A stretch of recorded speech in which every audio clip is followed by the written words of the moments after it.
colega. Voy a repetir, por si usted no estaba en el momento que dije que esto no es nada personal, muy por el contrario. Voy a hacer algunas preguntas, quizás no de su agrado, pero como jujeña tengo la responsabilidad en esta casa política. Usted es una mujer muy joven y va a ejercer por décadas, si esta casa la designa, con esta responsabilidad en mi provincia, tan luego a cargo de la justicia federal y de impartir justicia. Y usted tiene algunas impugnaciones de las cuales se le corrieron traslado, pero a mi criterio, en las respuestas, en su descargo, no me han aclarado las dudas que tengo.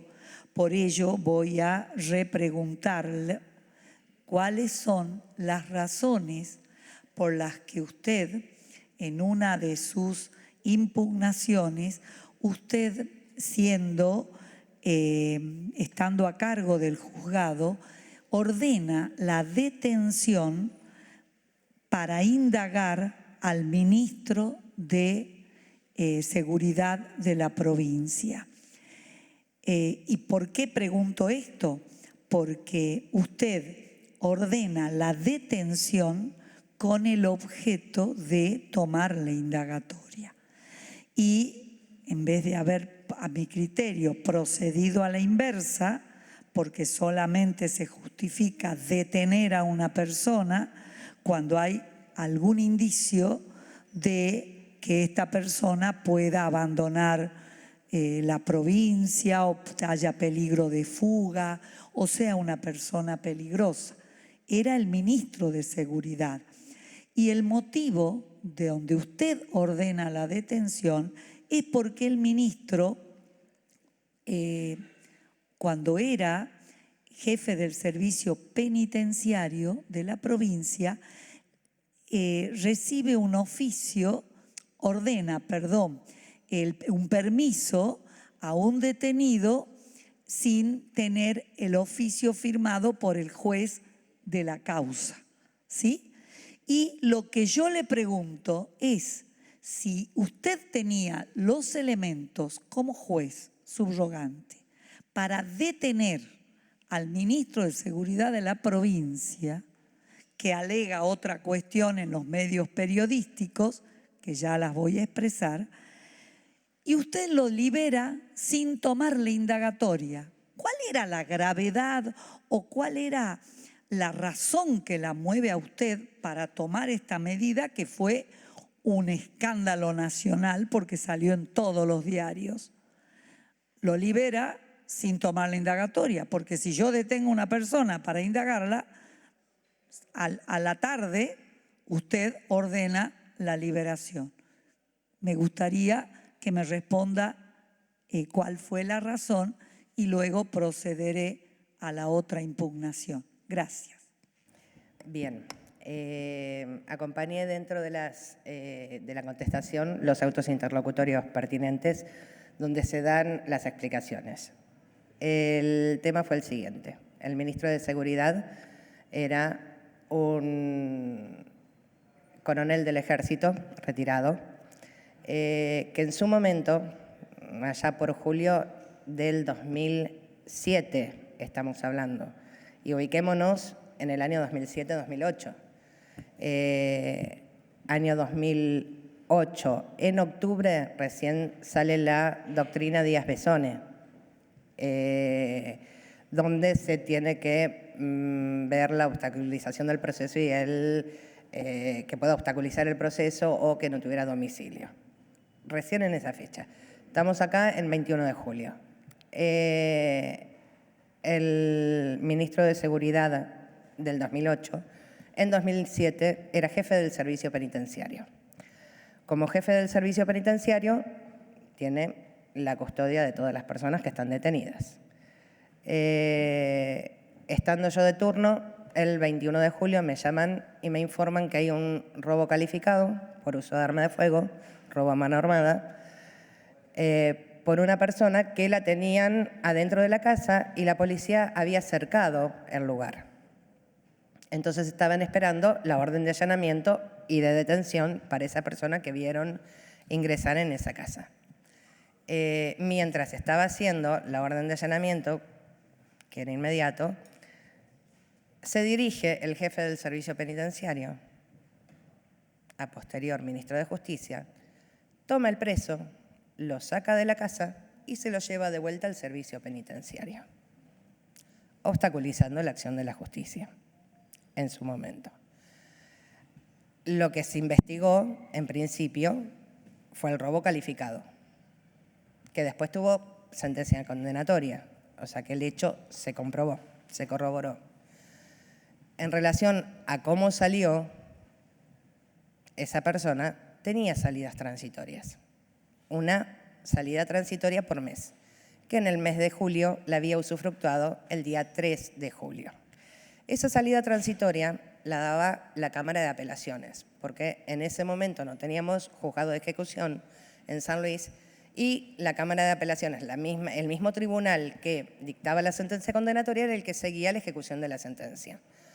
Esas salidas la podía firmar el presidente de la Cámara o los secretarios de la Cámara. En ningún caso, un juez de primera instancia.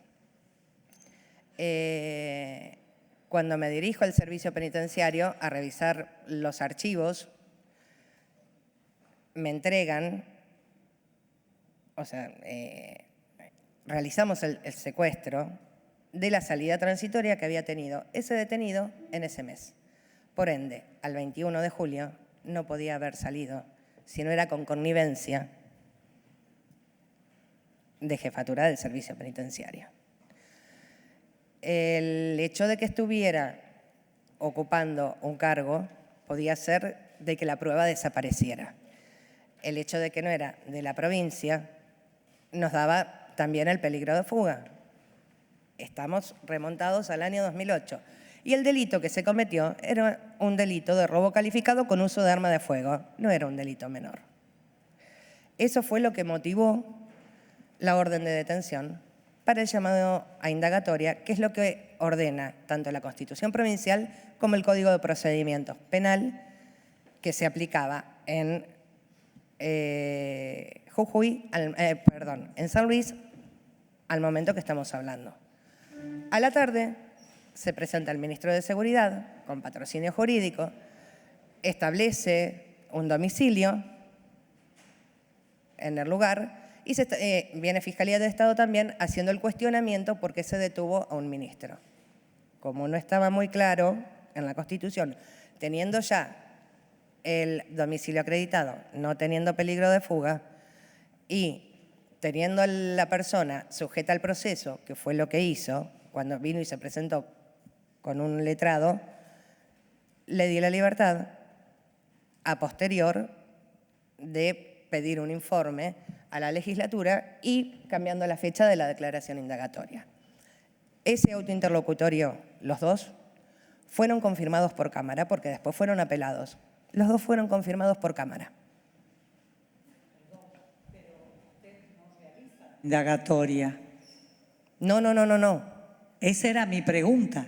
Si realmente tenía usted los motivos para detener, usted conocía porque vive en la provincia, que era ministro de Seguridad, lo detiene y no lo indaga. Esa era mi pregunta. No, suspendí la declaración indagatoria. ¿En base de qué?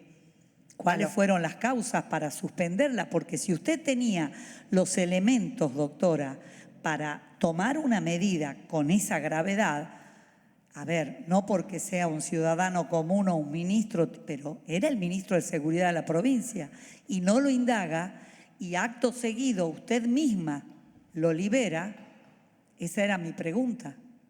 Si cambiaron los motivos por los que usted tenía para detenerlo, ordenar la detención, porque no lo llamó usted indagatorio, usted ordena la detención. Para que preste declaración indagatoria. ¿Y por qué no la toma? Esa es mi pregunta. Porque no tenía motivo. A ver, los motivos para la declaración indagatoria siguieron. Después, ¿qué pasó con la causa? No lo sé. La Cámara confirmó tanto la detención como el llamado a indagatoria. Confirmó el auto interlocutorio, tal cual como yo lo hice, lo confirma en todas sus partes.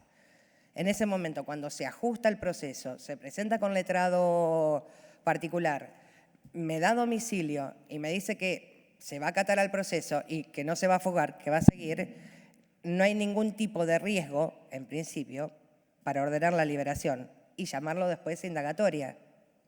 ¿Usted no lo conocía, no sabía el cargo que tenía? No, no lo conocía ¿No? el señor. ¿No trabajaba usted en el servicio penitenciario como docente? ¿No? No, como docente del servicio penitenciario no. Yo he dado cursos al servicio penitenciario hasta hace poco, capacitando a la gente en la parte de ejecución de sentencia, que es donde más cambios hubieron en el transcurso de mi larga carrera. Estamos hablando ahora en el año 2008, estamos en el 2023, ya sí he dado un montón de cursos, pero este señor no lo conocía, no era de la provincia. No es eso lo que surge del expediente, perdón, y no quiero debatir, y de las noticias de todos los periódicos. Voy a pasar, si me permite, señora presidenta, a la segunda impugnación. En agosto de 2007, usted, ya como jueza provisoria, fue reprobada en un examen para acceder al cargo de camarista penal. La impugnación y los medios sostienen que fue por copiarse en el examen y llevar las sentencias escritas.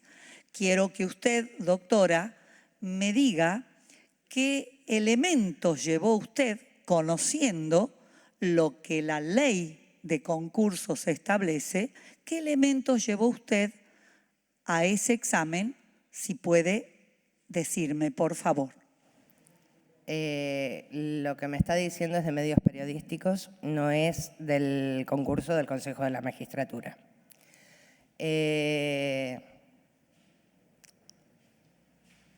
Estoy concursando para cargos, tanto en la justicia provincial como federal, desde el año 2006, si no me equivoco, en adelante. Creo que habré abandonado de concursar cuando falleció mi marido en el año 2013, que fue un tema que me pegó bastante. Pero concursaba muy asiduamente, tanto en el Consejo de la Magistratura Provincial como nacional. Tengo más de 20 concursos acá y tengo más de 10, 12 ternas en San Luis. Lo que hubo en ese examen fue una diferencia de criterios entre el tribunal examinador y lo que yo pensaba, que a la postre después, con tantos años en el ejercicio de la profesión, las cámaras de apelaciones sacaron los mismos fallos que el que yo había hecho en mi examen. Se trataba de una defraudación de cheques sin fondos, el tema de examen, era para camarista, para tribunal oral o cámara de apelaciones, que en San Luis tienen la misma competencia, o tenían con el Código Viejo. Y era una defraudación a bienes del Estado. Las personas habían sido indagadas por el artículo 172, habían pasado ya más de 12 o 13 años del hecho y lo que se pretendía en el examen era que yo no declarara prescripta ese hecho. Querían que le cambiara la calificación legal por una más gravosa para que el Estado provincial no perdiera miles de pesos. Cuando termina el examen, le pregunto a la profesora, que por eso es que lo sé, por eso me enteré qué había pasado, porque si no yo jamás me hubiese enterado por qué me habían reprobado. Y me dicen, vos con esta resolución le haces perder al Estado provincial de Mendoza millones de pesos. Le digo, bueno, pero entonces si esta persona se va a la Corte Interamericana de Derechos Humanos, lo que le vamos a hacer perder al Estado Nacional, tanto por no aplicar el plazo razonable, como por el principio de congruencia, cambiarle la calificación legal, millones de dólares. Son criterios. Opté por el que yo creía que era conveniente. Con el tiempo después, en mismo San Luis, pasó una causa similar. Le comenté a la fiscal se opone en una causa exactamente igual, se opone a la prescripción y el tribunal dio la prescripción. Perdón, yo me refería no a la ley del Consejo de la Magistratura de San Luis, ¿sí? Y que prohíbe utilizar y o solicitar bibliografía escrita de consulta. Autoriza a solicitar bibliografía escrita y según la información que obra, usted llevó un pendrive. No es así. Y por ello fue no recomendable. No. No recomendable en ese examen. No es así. Eso debe ser información de medios periodísticos. No es así. Perdón. Voy a pasar, doctora, con todo respeto, como le dije, a la tercera impugnación. Usted en el año 2008, la Corte Suprema de San Luis la sanciona con el 10% de su remuneración mensual por un tema de viáticos. Usted en su descargo sostiene que la sancionaron por haber herido la susceptibilidad del contador Banó, ex secretario contable del Superior Tribunal de Justicia, y que los viáticos sí los percibió. Mi pregunta es la siguiente, discúlpeme, pero no encuentro razonable su respuesta. Yo no conozco que un órgano de la justicia y tan luego del Superior Tribunal de una provincia sancione a un magistrado por herir susceptibilidades. Quiero que usted me diga, ¿usted reconoce haber cobrado los viáticos? ¿Correspondían? ¿No correspondían? Según el antecedente, hay un doble cobro que no correspondía. ¿Puede usted responderme? No, sí. Lo que quiero aclarar es que es una sola impugnación para que no se alarmen sin que no han recibido los senadores. Una sola impugnación con varios hechos, lo que está preguntando la senadora. Ahora sí. Sí, una impugnación de un ciudadano jujeño de la edad de mi hija, que se puso a buscar en internet a ver qué se encontraba y todo se refiere al año 2007-2008. Estamos en el año 2023. Han pasado mucho tiempo, son faltas administrativas en su caso, las cuales esas faltas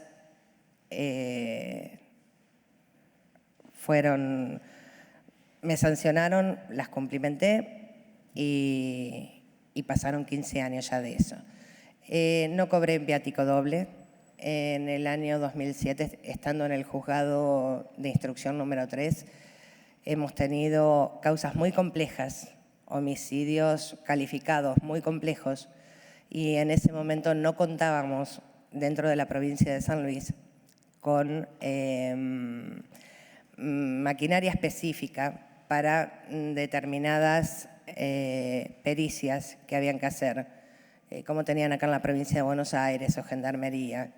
Entonces pedíamos colaboración a las fuerzas de seguridad de acá y a los organismos periciales para poder realizar esas pericias. Una de ellas era el FTIR, que nosotros allá no lo teníamos y pudimos cotejar que la pintura que existía en una casa era la misma que se hallaba en la viga con la que ataron un cuerpo y lo tiraron al dique La Florida. Evidentemente son pruebas que nos llevan a una certeza al momento de la sentencia condenatoria y que nosotros no las contábamos y las tuvimos que venir a hacer acá. Por eso correspondió el viático y por eso se pagó. Sí. No he considerado suficiente su respuesta por haber dicho que usted hiere la susceptibilidad del contador del Superior Tribunal de Justicia siendo parte del servicio de la justicia. No estoy satisfecha con la respuesta. Ahora voy a preguntarle sobre un apercibimiento que usted tuvo en el año 2009 del Superior Tribunal de Justicia. También la sanciona con un apercibimiento por confeccionar mal un oficio judicial. Yo sostiene que usted cometió un error, pero no fue su respuesta acorde con la actitud que tuvo usted con el que se equivoca el ministro de Seguridad cuando usted toma esa medida, porque usted corrige el error. Y el ministro de Seguridad alega que en ese momento, cuando él era jefe del servicio penitenciario, se equivoca en la fecha en leer el oficio. De allí mi pregunta, porque la sanciona, recibe usted un apercibimiento por confeccionar mal un oficio judicial. ¿Cómo mira usted? Usted tiene un apercibimiento por el Superior Tribunal en el año 2009. A usted la sancionan con un apercibimiento. Sí. Y usted, siendo jueza, en vez de apercibir al ministro que usted... No. Cuando a mí me perciben, yo era secretaria, no era jueza. No. La pregunta es si usted considera que por el mismo error usted puede justificar el haber tomado esa medida tan grave de haberlo detenido, privado de la libertad. ¿Me explico? Por la misma falta, usted un apercibimiento y usted, cuando tenía que impartir justicia, habiendo usted por la misma falta, usted toma otra medida. No entiendo la misma falta. Porque dejar salir a un detenido, siendo el responsable del servicio penitenciario, para que vaya a robar a mano armada con el error de un oficio judicial, no entiendo el parangón que está haciendo. O sea, no entiendo, uno es grave y el otro es un error humano. Pero usted, el mismo error es dirigido hacia el director del oficio del servicio penitenciario. Y usted lo salvó corrigiendo el oficio. ¿Me explico? No. El apercibimiento que a mí me pusieron por confeccionar mal un oficio se trataba de una libertad que había dado la Cámara por excarcelación a una persona y eso había que notificarlo. La Cámara sacó el auto interlocutorio a las 2 de la tarde. Para que poder liberar a esa persona con el beneficio de la excarcelación, yo era la secretaria de la Cámara, entonces tuve que comunicarme con la abogada para que me trajera a la persona que tenía que prestar la caución. Fui a la Cámara a las 5 de la tarde y me prestó la caución. Una vez que tenía la caución lista, voy al servicio penitenciario, llevo el oficio de la liberación, porque recién ahí se podía liberar esa persona que ya estaba beneficiada con la excarcelación, y confundo el nombre el apellido del interno con el que me prestó la caución, pero no en la parte dispositiva del oficio, porque la parte dispositiva del oficio estaba bien, en la parte aclaratoria. Subsano el error, texto, lo enmiendo, pongo el nombre correcto, lo firmo y esa persona excarcelada pudo tener la libertad el viernes a las 8 de la noche y no tener que esperar hasta el miércoles de la semana siguiente que volviéramos a tribunales. Porque, si mal no recuerdo, se trataba del feriado que tenemos el 1, 2 y 3 de mayo, 1 por el Día del Trabajador, 2 provincial tenemos feriado puente, el día 3 de mayo es el Día de la Cruz, en San Luis, feriado provincial. Evité que esa persona que estaba excarcelada estuviera 5 días detenida inútilmente, porque no íbamos a trabajar nosotros. Trabajé fuera de horario, no llamé a ningún empleado, lo hice yo como secretaria, que era mi cargo. Un error humano, me equivoqué el nombre, lo testé y lo sabré abajo, como se suele hacer en tribunales, firmado.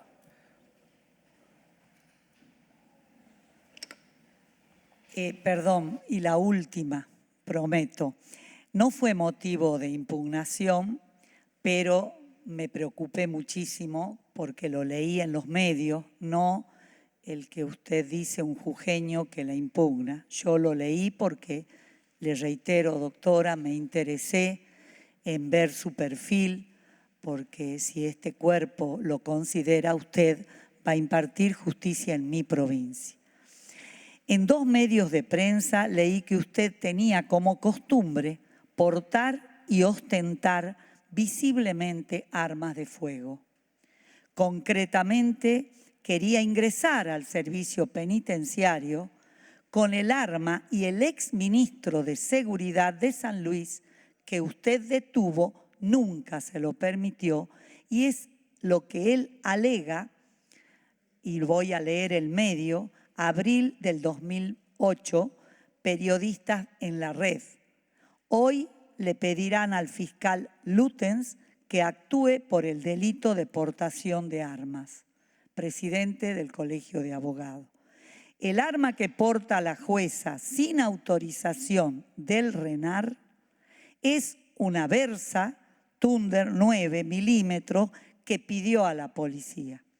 Y respalda sus dichos en una ficha control de provisión de armas fechada el 12 de octubre de 2006, que usted tenía por costumbre o tiene por costumbre, no sé si antes de su concurso o lo sigue o esto surge de los medios periodísticos, y que usted ostenta colocar el arma en el escritorio.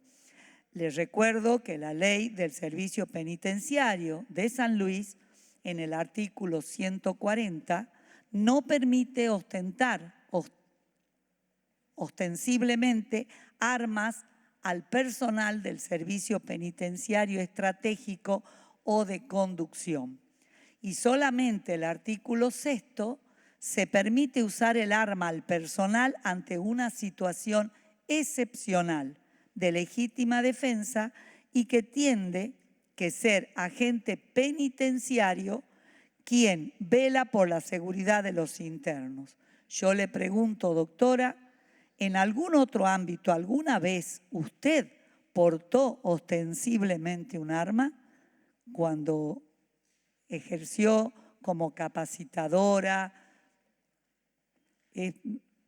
Eso me quedó de haber leído sus antecedentes. Gracias. Última, senadora, le vamos a pedir que sea muy sintética porque nos faltan 10 todavía y tenemos que entregar el salón a las 16 y bueno, no vamos a llegar. No quiero coartarle la palabra, pero es un pedido que le hacemos porque no vamos a llegar con los 10 colegas suyos para antes de entregar el salón. Muchas gracias. No.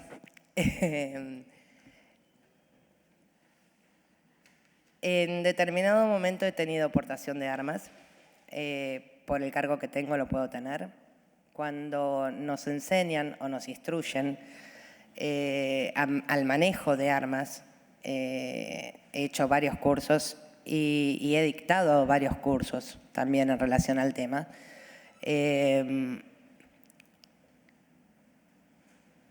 Lo que nos enseñan que eso es lo que no se debe hacer, ni ostentar ni nada. Si una persona que porta arma tiene que sacar el arma, es porque la situación es límite y es para usarla. Eso es lo que se hace en los temas de instrucción de tiro. Si al respecto les sirve, en su momento, cuando estuve en el juzgado, llevaba muchas causas sensibles y mis niñas, que hoy están acá y tienen 23 y 25 años, en ese momento tenían 8 y 10. Las únicas veces que estuve amenazadas fueron por jefes de policía o el mismo ministro de Seguridad. Me vi obligada a conocer del tema. Me vi obligada a instruirme, porque soy ciudadana, porque soy madre de 2 hijas y con el paso del tiempo me quedé sola. Pero sí, tengo la aportación legal del arma. Nunca la tuve que usar, a Dios gracias, y sigo pidiendo que me pueda retirar de este mundo así.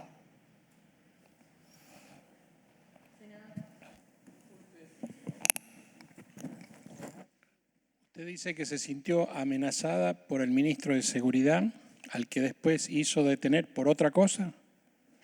No, después de que, ¿Y al que no conocía? después de que lo detuve, si tienen los medios periodísticos, lo pueden verificar en página 12, que ofreció mi cabeza en bandeja de plata. Diario Página 12. ¿Algún otro senador o senadora? Bueno, muchas gracias por el detalle de la exposición.